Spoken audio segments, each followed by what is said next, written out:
is back here for Game 3. Korea's DAMWON Gaming versus Flamengo eSports from the CB LOL. So for the first time we're seeing a Flamengo, and while Brazilian fans might be sweating over the caliber of opponents, it does not downplay just how excited they are to see their super team compete, especially when you consider the road Flamengo took to get here. Oh yeah, and these fans have been waiting for so long because ever since Flamengo came into the CB LOL, they've played 3 splits now. They made it to the finals in all 3 splits, but for the first 2, they lost Game 5. It went full 5 games, and they fell in Game 5. It was just this last summer that they finally won that Game 5 and were able to make it here in the first place. Absolutely, and the CB LOL as a region is a very proud region with some great history behind it. Everyone remembers the kaboom that happened. However, he really remembers it.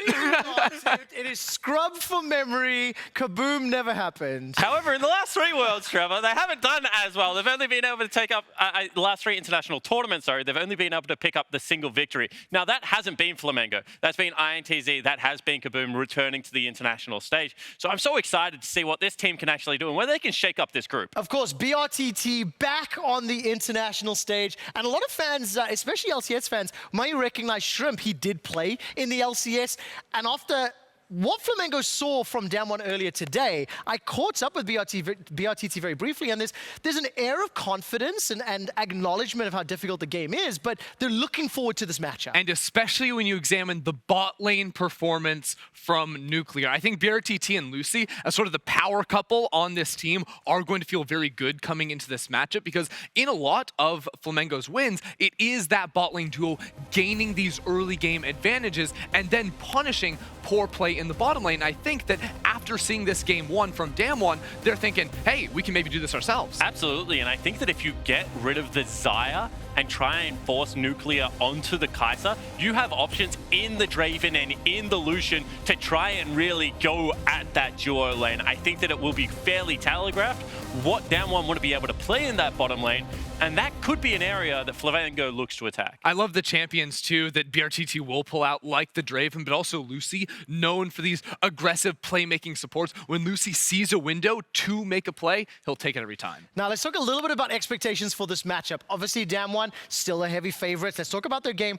performance from Game 1. It never felt like they were at risk, right? It never felt they were really going to lose the game. They were even, but you had 2 scaling solo laners with Klepto that were significantly ahead of their opponents, and Nuguri just came in and literally instigate people right at the end. Form is temporary, class is timeless, and you can see that with Nuguri as well as ShowMaker, they have 2 very classy solo laners. These guys were just willing to take the Kleptomancy. They built huge individual leads and then were able to run over teams. Take a look at the damage that pops out there. I mean, Nuclear ends up getting the triple at the end, but it was not his damage, I think is what Froskurn was trying to say. So online, I saw a lot of comments saying this game looked like a 2v5 from DAMWON. Yep. I have to say, I completely agree. It was literally just the solo laners trying to drag the rest of the team. I think Canyon was like half alive, but they were trying to drag him across for a win. Yeah, absolutely, and I guess that is the good news for DAMWON fans, right? Canyon, not a great first game. BeryL certainly not up to the standard that we're used to seeing. So if they're able to get, one more person included in the play, it will become slightly easier. By the best of 5, you're hoping you got 4 or 5 people online, and then you should start rolling if you're DAMWON. Let's talk a little bit about expectation setting here. Now, Flamengo specifically with brTT, knowing their playstyle as well, when that bottom lane gets ahead, they are able to unlock victories, at least in the CB LOL. This is a much more difficult task, but brTT is looking up to the challenge. Yeah, and the thing is that I think that they can win this bottom lane. But I don't know how well Robo and Goku are going to stand up in the solo lanes. So I'm expecting a very similar performance, but potentially not even the same level of solo laners as we saw from the TCL lineup. So it's one of those things like, is there hope? Is there an area you can attack? Sure, but unless you can deal with Nuguri or ShowMaker, take one of them out of the game, it becomes so difficult. Yeah, I fully agree with you. Just in terms of, yes, there's a clear plan for these guys, but you have to hope you can get some favorable matchups for Robo to hold on up top lane. I think for him, a really solid champion has always been that Aurelia. On other stuff, he has looked much less confident. So I come into this game, I think, very similar to yesterday when we saw Clutch get beaten in Game 1 and bounce back for Game 2. DAMWON looked shaky in Game 1, still won it. I think they're going to look in fine form for this one. And of course, for Flamengo, this is now the litmus test. You're now going to see how both of the teams below DAMWON perform against the #1 seed, and it gets to set up some expectations for a matchup later in the day. 2 teams advance to the knockouts of play-ins. They are almost ready on stage. So let's talk a little bit more maybe about the jungle matchup and in particular how this could play out. You touched a little bit on Canyon's first game.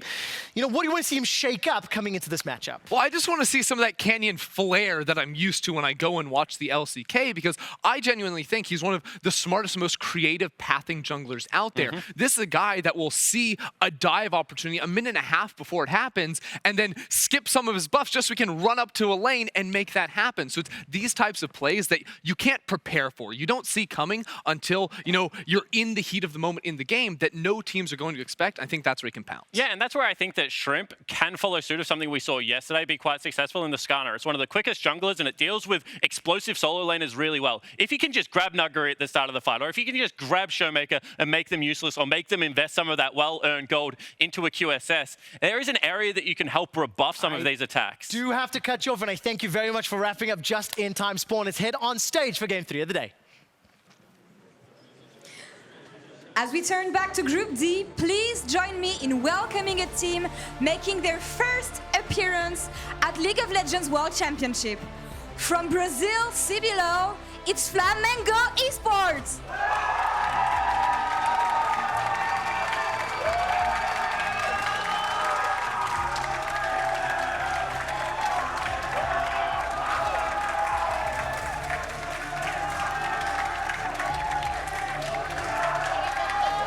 One more time, guys.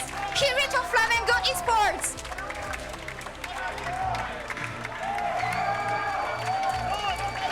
Back, ladies and gentlemen, Game 3 of the day in DAMWON. They didn't necessarily look like the dominant force that we may have expected, and our Brazilian representatives certainly have a lot of fans in the crowd today. Is that fandom going to be enough to get them across the line? I'm gonna tell you real quick. brTT rocked out here. He's got some very rare sneakers, the SpongeBob collab. Of course. I am now actually also a fan. I was like, that is some sweet footwear on right now. But as you're saying, DAMWON coming in. Yes, it was a 2v, what, 2v7? Is that what we're gonna call I think it? was just 2v5, okay? I think that more absentee rather than defecting. It was the rest of DAMWON. It was a ShowMaker and Nuguri special here, and I think the blueprint has been set out for Flamengo about how they want to attack, and it does start with this guy on your screen. Now, they can attack through brTT. He's a very aggressive laner, and I actually think that maybe you could even bait giving away the Xayah pick. I know that Jake on the analyst desk was talking about maybe forcing Nuclear on Kai'Sa, you know, get him away from the Xayah so he doesn't have so much safety. But Draven into Xayah Oh yeah, feels good. is a great matchup for brTT, and I would love to see a Draven into a Xayah matchup. And he looks pumped up as well on your screen right there. So let's see what they can do as we get into Champion Select for game number 3. Already, Cat on a Book going to be banned away, not going to try be able to augment the power of brTT this time around. The man has been synonymous with Brazilian League of Legends for so damn long. Fantastic to see him on the stage once again as the Draven is banned. He's, when the LCK third seed pays you respect. Well, I mean, to be honest, they've banned a few Dravens so far. Nico's like, he's a Draven player, I'm not dealing with that. Yeah. Ghost, our resident Draven player of the LCK, yeah, that was what DAMWON decided to get rid of when up against Sandbox Gaming, and it's going to be the same here up against Flamengo, who are taking away the power picks on this patch, and then Canyon's Gragas going to hit the bench. Of course, in Korea, Gragas, the priority, gigantic on 9-16. But that's the priority on a Renekton first pick. And we've been talking about it a little bit throughout the day, that it feels like teams are misplaced. Damonte and Clutch really kind of got, I'm going to say, soft flamed by their priority on the Renekton. We just saw Quinn taken into it and how abusive it can be. So let's see what DAMWON have in store with this pick, or if Nuguri or ShowMaker are just so much better at piloting this champion. Already, I like how Flamengo's composition is coming together. A lot of space control, a lot of zoning capabilities with the Neeko and the Thresh, often paired together as Canyon gets his hands on his favorite champion at the moment. It is the Taliyah. And speaking of favorite champions, of course, Nuclear going to go towards the Kai'Sa if he can get it. It's not going to be the Elise combination with the Renekton, but we've seen in the past that this combo is about as punishing.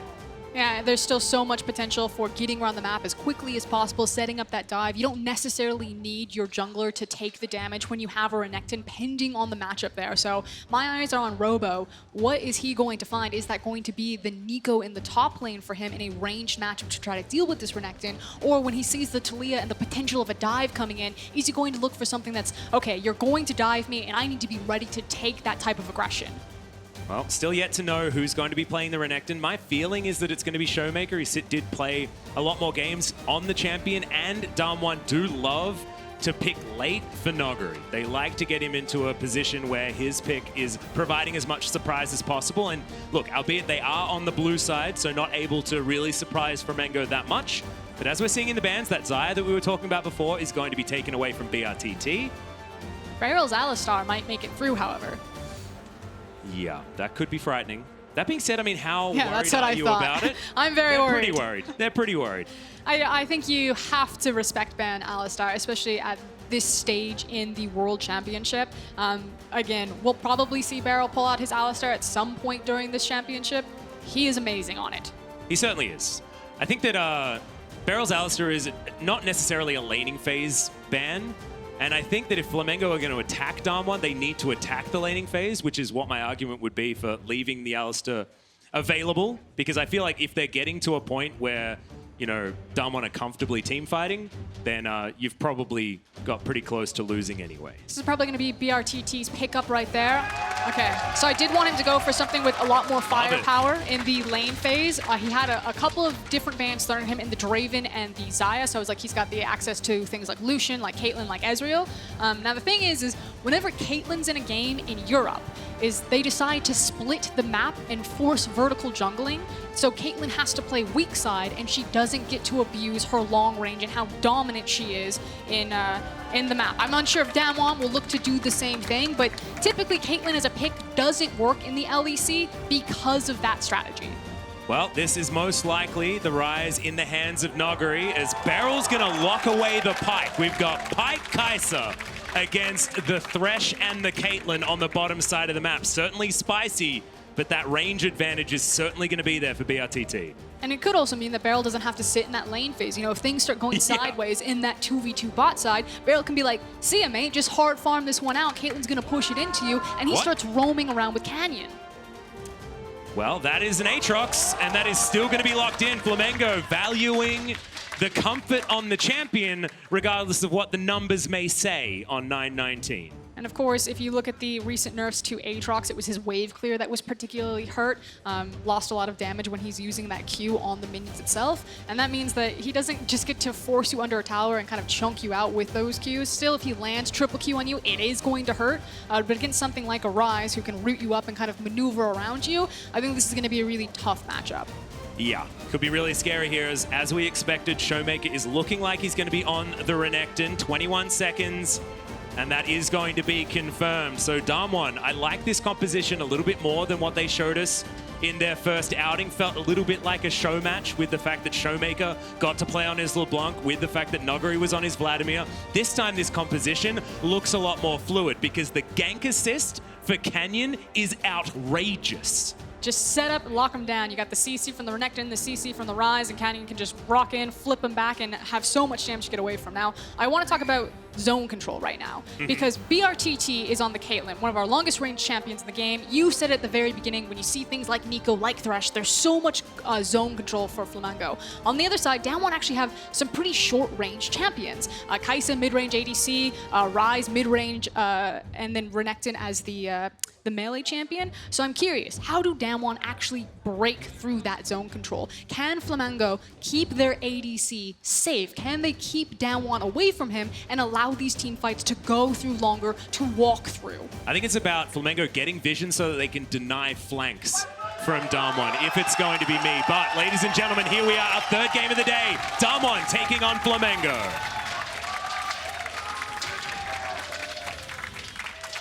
And they certainly have the sixth man of the crowd behind them. Damn right they do, and maybe they'll need it moving into this one as well. As we described DAMWON's first game as feeling like they were on a European holiday, hopefully this is going to feel a little bit more serious, as DAMWON already piling in.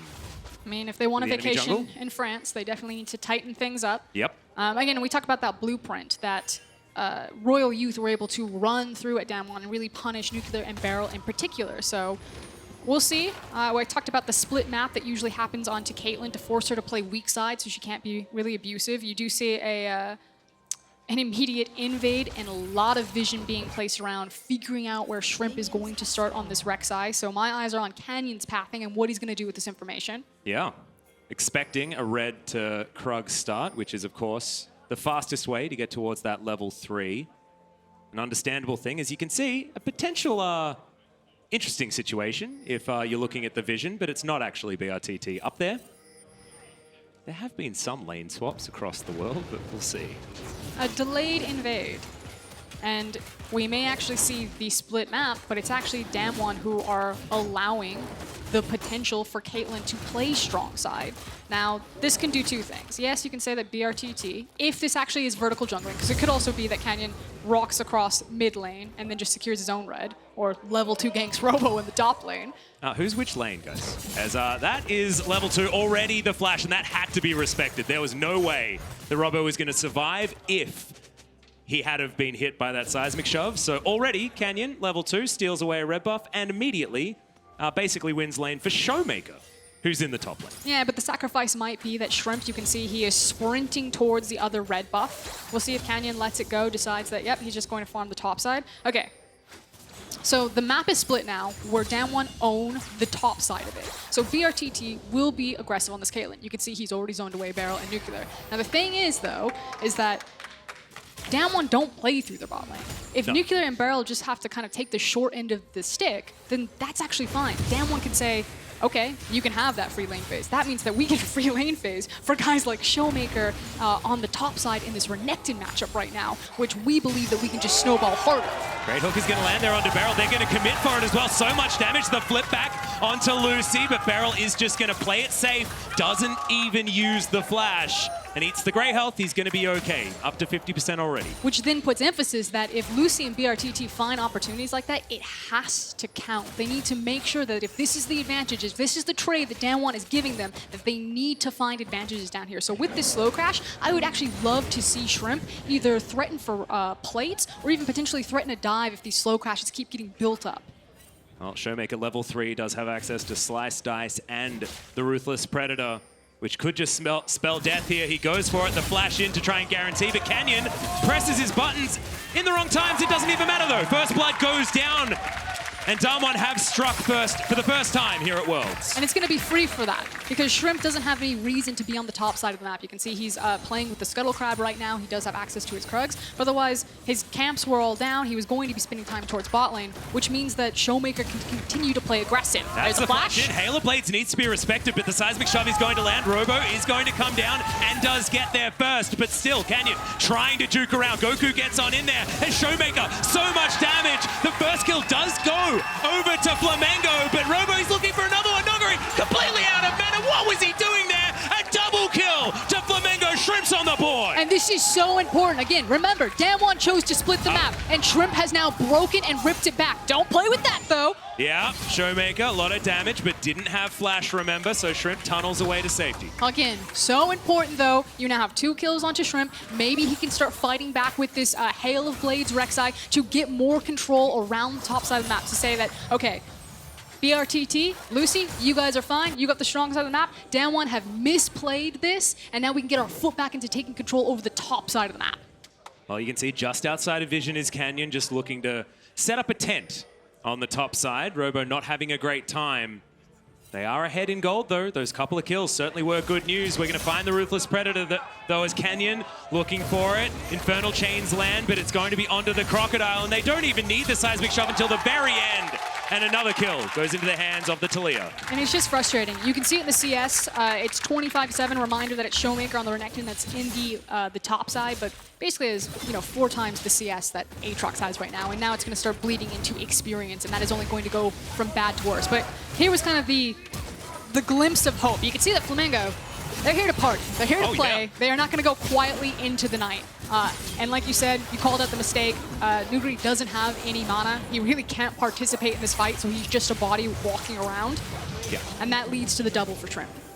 Yeah, and I really like the kills going on to Shrimp as well because he can translate this advantage that he'll have around the map, and stopping Canyon from being able to go wherever he wants willy-nilly is really important. Unfortunately, may not necessarily be the case, given that Canyon does have a couple of kills himself. Not quite at the Runic Echoes just yet. Shrimp also still building towards his Warrior Enchant, as Nuguri just playing as safely as he can.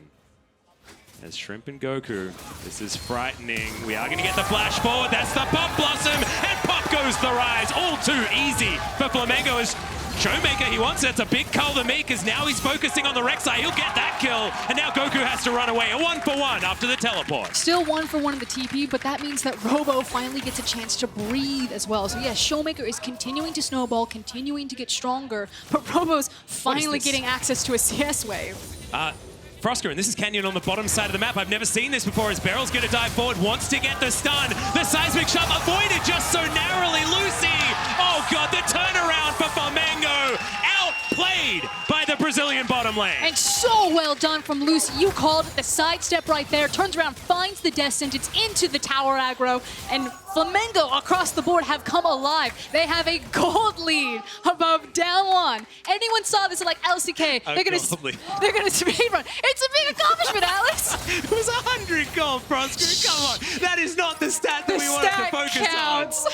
The fact that they are answering this team that is so happy to go toe-to-toe in the early game is just beautiful from this Brazilian squad. And you'll have DAMWON sweating at this stage because they were confidence plays that were answered with the same level of confidence as Nuguri.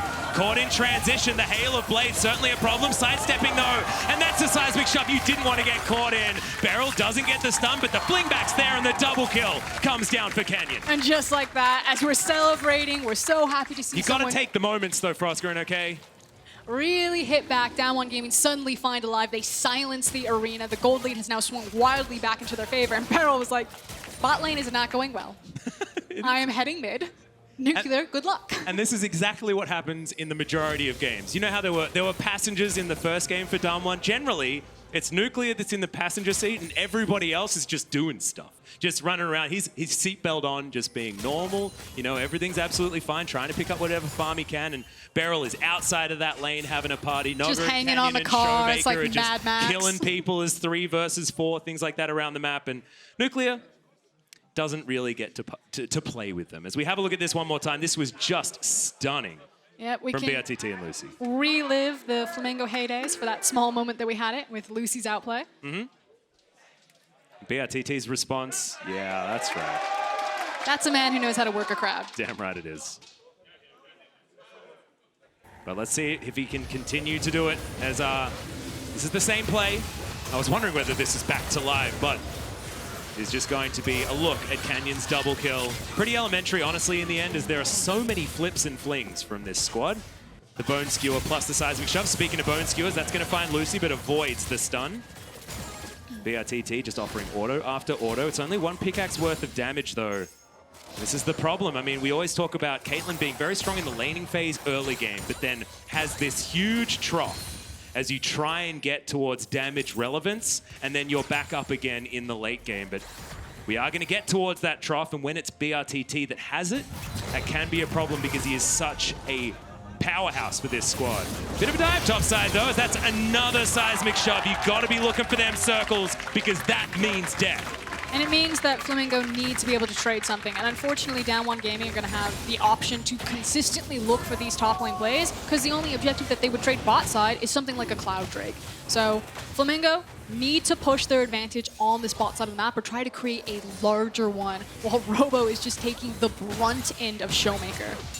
Well, Cloud Drake is going to be taken here by Flamengo comfortably 10 minutes into the game. Now Shelly has reared her head in her own pit. We'll see whether we do get any swaps. Canyon was still topside, waiting for another counter gank, as we are going to have BeryL. He face checks, the hook is going to land, the playback's in, and he just explodes difference. Luci grabs the kill, but that's another assist going over to brTT. So the play that Canyon and ShowMaker were waiting for is they expected Robo to actually teleport up into the top side, and then they were immediately going to dive him again, pick up that gold, and then kill the tower. Robo actually instead walked down to the lane, and it looks like we're finally going to have the swap come in. You can see brTT Luci, they had that clever little trap play. They're now walking up top here, but Riftfield is going to be the next objective on the table, and ShowMaker after this back is going to be a really big deal. This is a very fed Gator.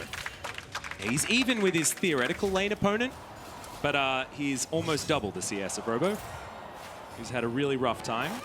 Back is going to get channeled, but Goku going to stop it, so a little bit of a spanner in the works there. And it just means that Flamengo have to be now very creative about how they want to contest this Herald if they do. Because ShowMaker will make his back, he's going to be very strong. Spear of Shojin now comes back in, and as long as he's there, like, Robo doesn't count as a person right now. He's got a Kindle Gem and some brown bags on his feet. He's got the soldier build plus an orb. Yeah, he needs time to scale up. So this should actually be, if it's just clinical setup, a free objective for DAMWON, and then there's just really nothing on the map that Flamengo can trade for it. So at this point, Flamengo want to either figure out how they can break this either through a pick or try to stall it out. Otherwise, DAMWON are like, let's get this Rift out, let's continue to snowball on this Renekton, and as long as he's there, we are so much stronger. Yep, Nuguri with his teleport available. ShowMaker's about to come back up, but that means Nuguri is going to have bottom lane duty up against Robo there. So finally, we see top laners actually meet after our weird lane swap that we had earlier on. And it's 2.5k the lead. You can see the kill score is very even, but that first turret blood going down and all of the plates that DAMWON have been able to take and the lack thereof on the side of Flamengo is really ballooning this one a little bit out of control. Still not out of the woods just yet on Flamengo's side, and they will have opportunities as this game goes on because like we were talking about before, the way they play their composition, the way this composition is supposed to work, there are ways that they can attack the low range of DAMWON like you illustrated earlier on. Yeah, but that means that brTT again needs to be ahead of the clock, and if you look at the total gold, he is very far down in terms of what the itemization has. You talked about the fact that he didn't get any plates in return, so this still feels like a very heavy win for DAMWON Gaming as far as this early game is concerned. And has rushed the Spear of Shojin as well. We've seen a lot of Black Cleavers, we've seen some tank Renektons, but this is ShowMaker wanting to be able to be a ShowMaker in some of these team fights in this mid game. And Spear Shojin's just so strong because you talk about team fight and the fact that it gives Renekton really strong team fighting, but it also just makes him a great duelist as well. Like best of both worlds. Allows him to do lots of stuff when he presses up. Here's the TLDR. And Shelly gets her eye poked out and will now get taken down. Canyon will have his choice on where to put it, and I have a feeling that mid lane could be an opportunity as BeryL goes underwater, looks for Goku, but doesn't get him, dodges out of the way and is going to survive as Shelly is just plugged into the river and will now set up for a charge on this outer turret mid. Minion waves are going to crash, but charge, is it actually going to get set up? Because you can see minions getting in the way for the moment, but it looks like Flamengo not going to be able to get rid of her. She will get that charge off successfully and gather some more of that plate gold. Yeah, but just a plate gank right there. Flamengo successfully collapsed around their mid lane tower to make sure that it didn't translate into the objective. But that's what we were talking about with DAMWON. Using the Rift Herald, continuing to snowball, getting that gold on necessary characters. And now we can start kicking them out into their side lanes and testing Flamengo's lane assignments. Because I don't actually know who can survive with ShowMaker's Renekton at this point. And Nuguri slowly but surely is building towards his Seraph's Embrace. We'll see what he goes for next, but he has decided to just rush that item. But we know that the last time I saw Nuguri's Ryze, he just sort of sat in a side lane and destroyed his lane opponent as far as the farm is concerned and things like that. And then at about 25, 27 minutes, won the game by himself. And I think that's kind of going to be the formation from DAMWON, at least what they're looking to do here. It's going to be... Okay, Pop Blossom comes in. Immediately the flash from Nuguri, though, as he's trying to turn it around. 1 versus 2. This guy's a madman. And Flamengo are just going to run for the hills. It's going to be a setup where you have Nuguri and either Canyon or BeryL with him, and then ShowMaker with either Canyon or BeryL. You have kind of these 2 roaming pieces in your Taliyah and your Pyke, and then your 2 solo laners. And they're just going to force the lane assignments from Flamengo. And Flamengo are making the right call, trying to look for those picks like that, you know, using the Neeko ult, trying to find the flash, trying to catch anyone out. But if they don't capitalize on it, they are still slowly losing the map. Well, Ocean Drake going to be the first dragon that DAMWON are going to go for. Of course, we got very used to Oceans with our, I believe, 8 of them that we had yesterday. It was a ludicrous amount of Ocean Drakes. No, it was only 7. Only 7. We were spared, but Ocean Drake going to go over to DAMWON. They gather it just to cycle towards the next one, which will be the Mountain Drake. And now we're entering this trough for Flamengo, where their only options were to look through picks with this this Neeko and her CC setup. Gonna try it again. If you don't succeed, bring a friend and try again as Nuguri, 4 people around him, and he should get taken down, but Seraph's head completed. He survives for a little bit longer, and now ShowMaker jumps on top of Shrimp. Pop Blossoms there, finds no one as BeryL looks for the reset, but doesn't get it. The Void Seeker comes from the back end, and Nuclear locks him down as ShowMaker is underneath the turret, feeling comfortable, but now Robo's turned up. If he gets some of these kills, it's going to be so huge, but he can't find any. Finally, the root comes in, and Goku locks down BeryL. And that is exactly what Flamengo needed. They force the play again. They say, this is our only option. We have to throw everything in the kitchen sink, and they find it. Oh, brTT caught out. No, it's okay. Land. But were we expecting, Frosker, and I'm sorry to cut you off, were we expecting this game to be this heart racing? Because DAMWON, once again, very, very even when we're trudging through the mid game. So here's my thing. When teams like to fight a lot, which DAMWON does sometimes have that reputation, you can't just have like a timeout, like a gentleman's agreement, and say, no, can we just slow down a little bit? Like if a team wants to step 2, the only option that you have is actually to match. And it's kind of why when you watch like the G2s and the Fnatics, the FPXs, like when you have an LPL team in a game, it's probably going to look really bloody and really messy, but that's just kind of the nature of it. You don't get to play slow against that type of style. So I like the fact that both teams are willing to get dirty and throw some punches here. Yeah, if you can force that style, it is certainly worthwhile, as Robo does dive on over. Nuguri and Canyon certainly forces to be reckoned with, but not going to go 2 versus 2 in this instance. And Goku's going to successfully save his top laner. 0, 3, and 4 on the Aatrox, but he has been able to claw back a few more of them minions. Now the thing is, oh dear, while plays like this are working and they are killing people into the side lanes, it's not necessarily translating into objectives for Flamengo. It is a proactive play that doesn't turn into a tower or a dragon or a baron. And it's also expending a lot of cooldowns, a lot of teleports, and a lot of flashes. And so, unfortunately, it means that you're missing those vital cooldowns when a team fight that DAMWON happened to win is around an objective like a tower, a dragon, and a baron. And I feel like that's been the story of this game so far, that Flamengo are finding these windows, they are winning some of these fights, but it's not at the right time to maximize what they're taking away. I feel like DAMWON want to start a fight at the moment because there are no flashes. On Brazil's side, Nuclear, the only man on the map that does have one available. He is getting towards his Rage Blade, slowly but surely, but sneaking away that kill was certainly good for the Kai'Sa that has been outranged this entire game. DAMWON closing in onto Goku, but a bit slippery on the Neeko, and isn't going to be dying here. I think they're going to dive brTT. Well, can they actually do so, as we've got another dive coming in, as Nuguri spotted on the Tremor Sense. Gets himself away far enough. They're looking for the Taliyah ultimate, or threatening with it, so this is a really good response from Shrimp and Luci, that they, DAMWON have lost members where Flamengo are, so they're respecting the potential that Flamengo have brought the resources, but it does buy time in the end for DAMWON's ShowMaker to get this bot tower. Yep, ShowMaker going to be the one that makes that play worthwhile for DAMWON. Of course, Nuguri forcing so much pressure there on that top side. You can see still surrounded by Flamengo members, even if it is just 2 of them. But it is going to be just that transition through the jungle, but it is a focus on the top side. Canyon just moves to the bottom lane. They're going to destroy an inner turret and possibly threaten inhib at this point in time, because there's a lot of damage here available. And this is the formation that DAMWON are going to continue to throw out. Again, it's pairing up either the support or the jungler with this Renekton somewhere, or with the Ryze, and attacking the side lanes. So Flamengo are trying to find places that they can hole punch into DWG Gaming's side lane setup. So again, they need these team fights, but it needs to mean more. They can't just find these scrappy fights, kill a couple of people, while their map and their gold and their minions are being eaten up, and DWG are, again, continuing to create a larger and larger gold lead. And it feels like a bit of a gentleman's agreement between these two teams. You can see topside vision, all completely owned by Flamengo. They've got red wards, even littering the blue side jungle of DWG Gaming themselves, but that whole top side is well known to them. Bottom side of the map, however, is all about DWG Gaming. And we'll see who that's going to benefit, because 20 minutes has ticked over, my money is on Flamengo working out as 1 second and now a Mountain Drake is on the map. The first one that feels good for either of these teams.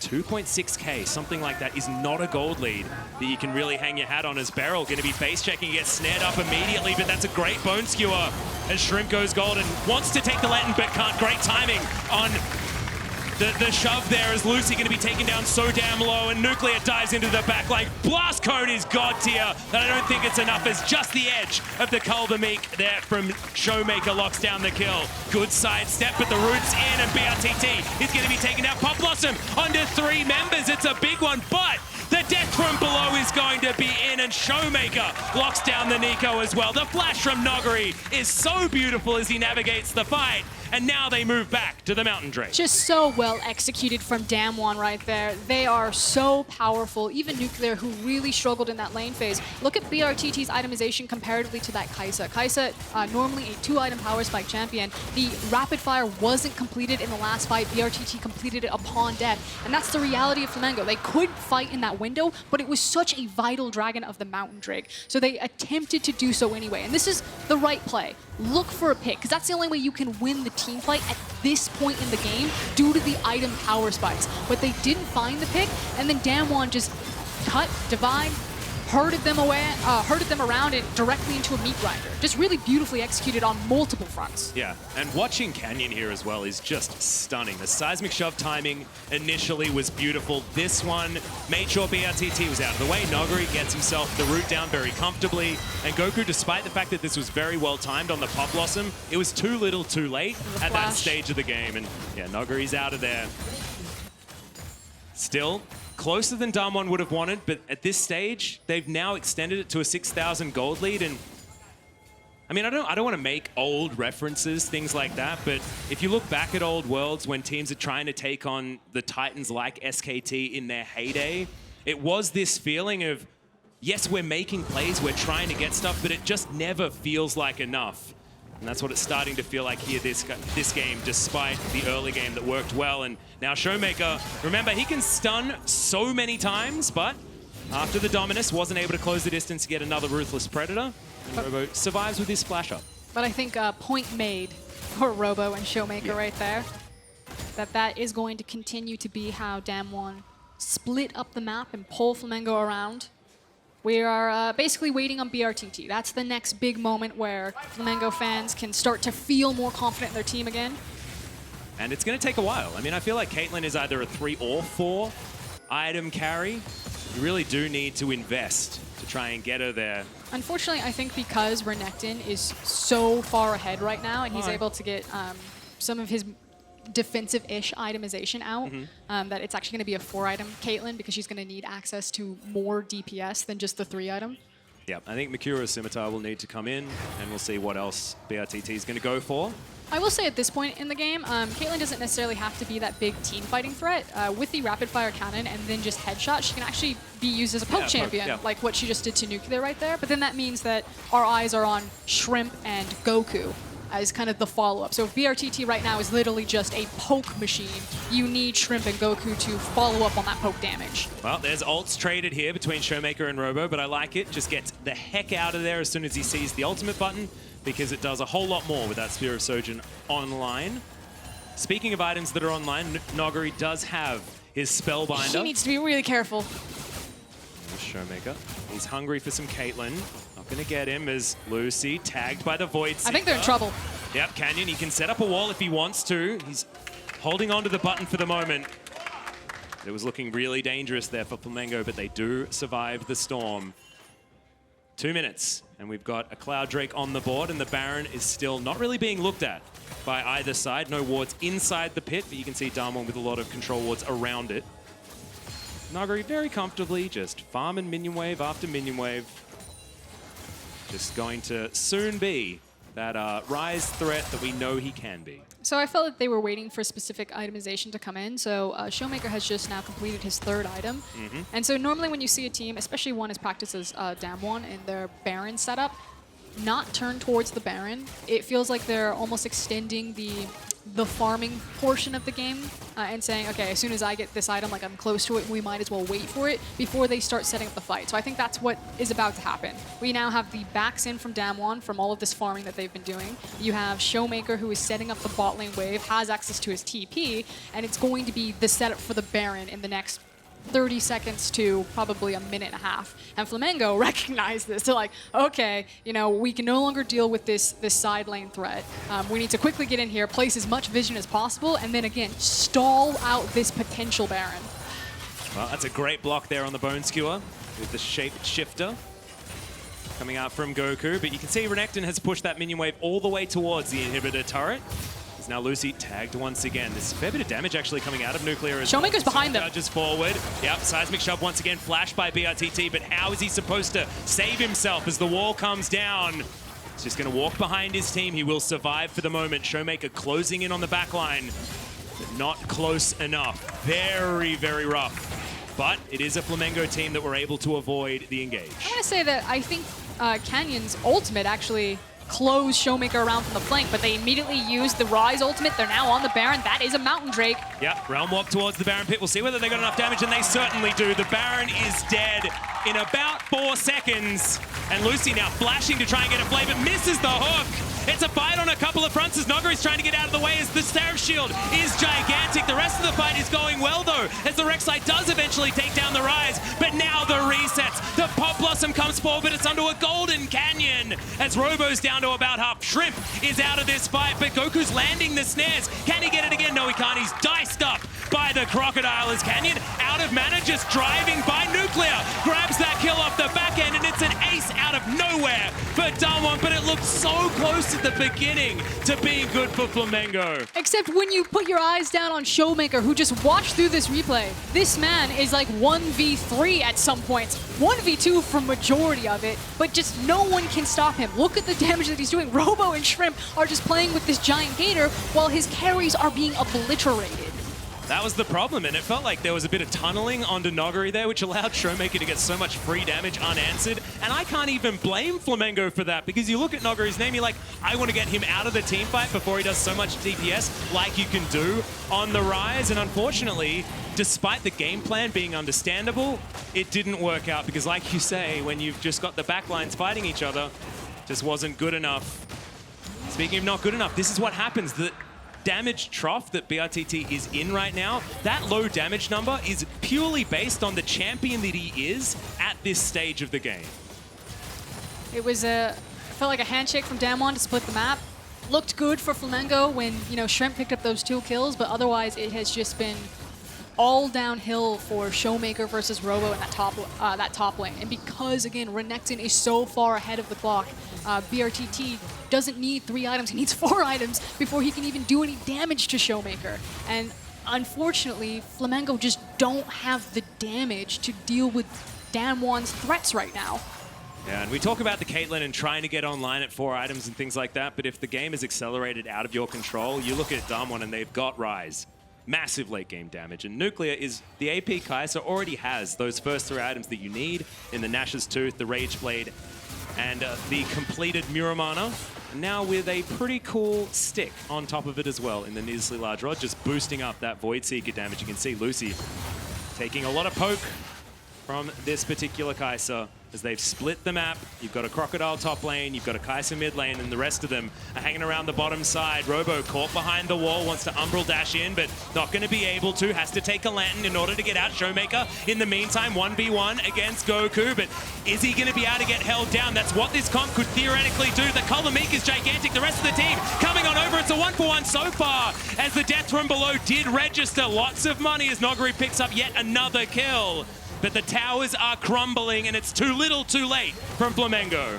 There's 1 inhib, looks to be followed by 2 more. DAMWON could look for the end here. Yeah, Luci just dies as an afterthought. As Robo now snared up Nuguri underneath turrets. He loves it here. That seems like his natural habitat. Getting towards the fountain, the pullback beautiful by BeryL, but Robo does have some of the damage still available. Gets one of them. It's just not enough. Flamengo on their fountain. Nuclear now playing gatekeeper as Nexus turrets are getting destroyed. There are 4 billion minions as they're on fountain. Robo is taken down as the minions are tanking up the damn fountain laser. As now Goku's going to fall. Nuclear's going to use his flash because he may as well. And finally, the Nexus gets its due. DAMWON 2-0 on their first day.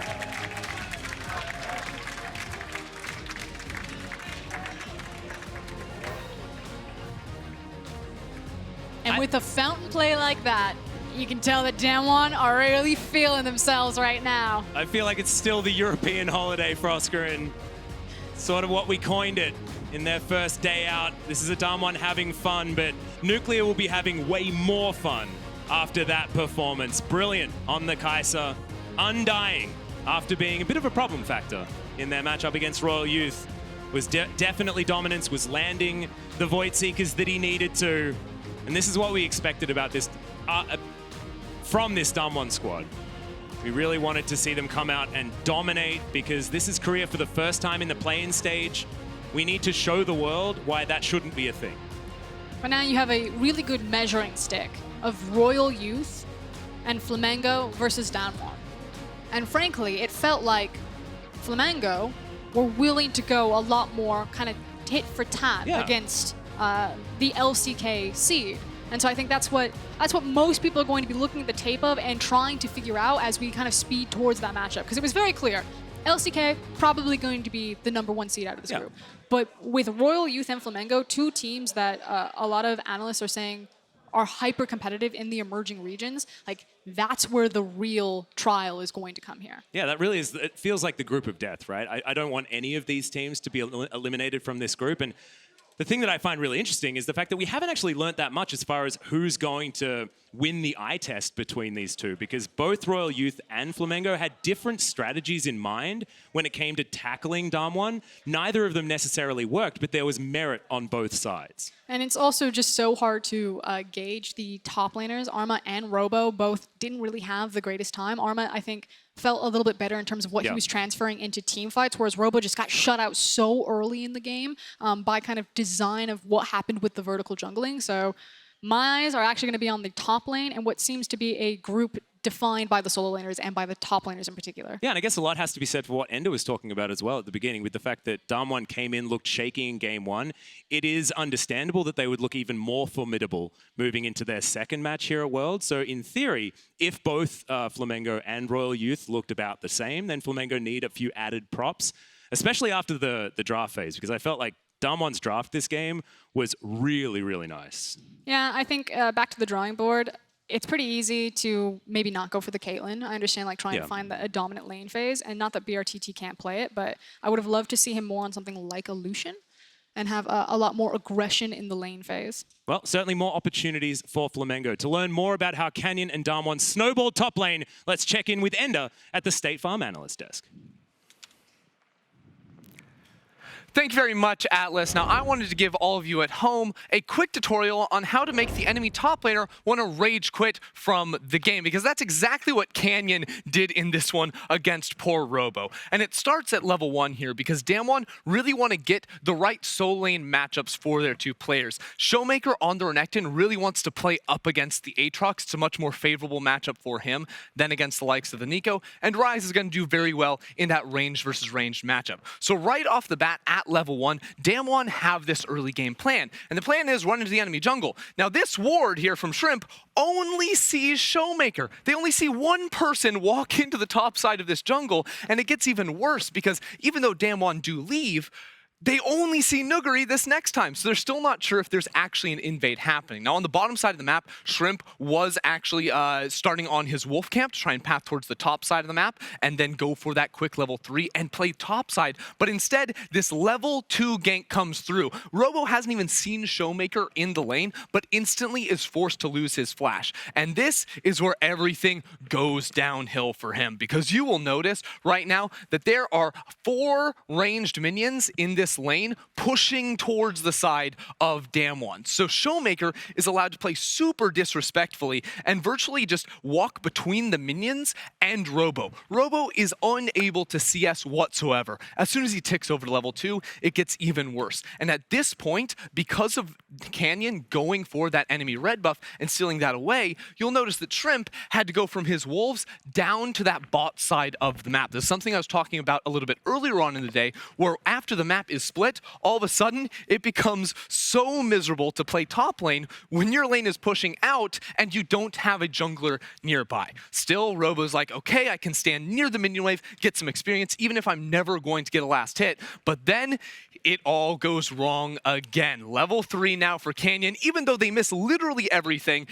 they're still able to get the kill because they have that much damage and Robo doesn't have his flash. So now he's like, okay, great. I have to TP back in, but the lane is messed up once more. Now, I will say at this point, DAMWON do make a bit of a mistake. They go for this fight in River and ShowMaker still hasn't recalled. The lane is pushing in, so it is Robo who's able to get this rotation down into the River first. And also, Nuguri doesn't have any mana on that Ryze that he's playing in the mid lane. So this fight goes a little bit awry for them. They definitely lose out on this, but coming out of the play, they're able to turn it around once again. So bad play from them for sure, but Robo's lane still miserable. And guess what? Those wave clear nerfs, they're hurting right now because he can't actually bounce the wave in time. It takes him so long to kill those minions that the next wave is able to arrive. And now guess what? Even with a ward in the river, you still have a lane that is permanently frozen against you. This is great lane management from ShowMaker, even though he's in the top lane, and it sets up for yet another kill.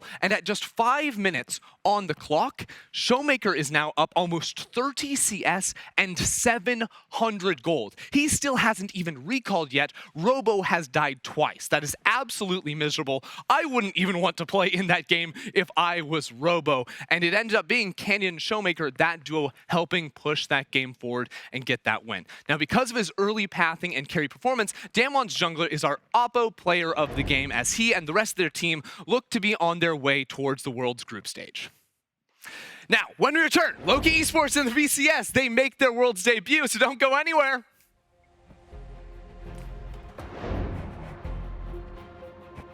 Which could just spell death here. He goes for it, the flash in to try and guarantee, but Canyon presses his buttons in the wrong times. It doesn't even matter though. Froscar, and this is Canyon on the bottom side of the map. I've never seen this before as BeryL's gonna dive forward, wants to get the stun. The seismic shove avoided just so narrowly. Luci, oh God, the turnaround for Flamengo. Good side step, but the root's in, and brTT is gonna be taking out Pop Blossom under 3 members. It's a big one, but the death from below is going to be in, and ShowMaker. Shrimp is out of this fight, but Goku's landing the snares. Can he get it again? No, he can't. He's diced up by the Crocodile as Canyon out of mana, just driving by Nuclear. Grabs that kill off the back end, and it's an ace out of nowhere. Nexus turrets are getting destroyed. There are 4 billion minions as they're on the fountain. Robo is taken down as the minions are taking up the damn fountain laser. As now Goku's going to fall. Nuclear's going to use his flash because he may as well. And finally, the Nexus.